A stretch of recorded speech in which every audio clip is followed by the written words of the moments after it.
సమస్యల సుడిగుండంలో చిక్కుకున్నప్పుడు నా జీవితంలో ప్రతీదీ నాకు వ్యతిరేకంగా జరుగుతుంది. నేను ఏం చేయగలను?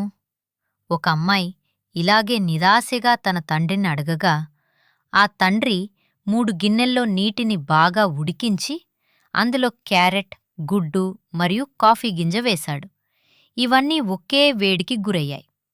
30 నిమిషాల తర్వాత ఉడకక ముందు గట్టిగా ఉన్న క్యారెట్ వేడికి పూర్తిగా మెత్తబడి బలహీనంగా మారింది. లోపల సున్నితంగా ఉన్న గుడ్డు వేడికి గట్టిగా కఠినంగా మారింది. కాఫీ గింజ అది ఏమాత్రం మారకుండా తన చుట్టూ ఉన్న ఉడుకుతున్న నీటి రూపాన్నే మార్చేసింది.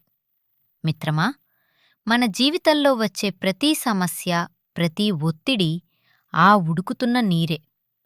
సమస్యల వేడి మిమ్మల్ని క్యారెట్లా బలహీనపరుస్తుందా, లేక గుడ్డులా కఠినంగా మారుస్తుందా?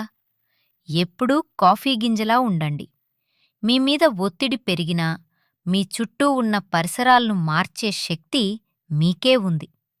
బయట ప్రపంచం కష్టంగా ఉంటే దాన్ని మీరు మంచి శక్తిగా మార్చి చూపించండి.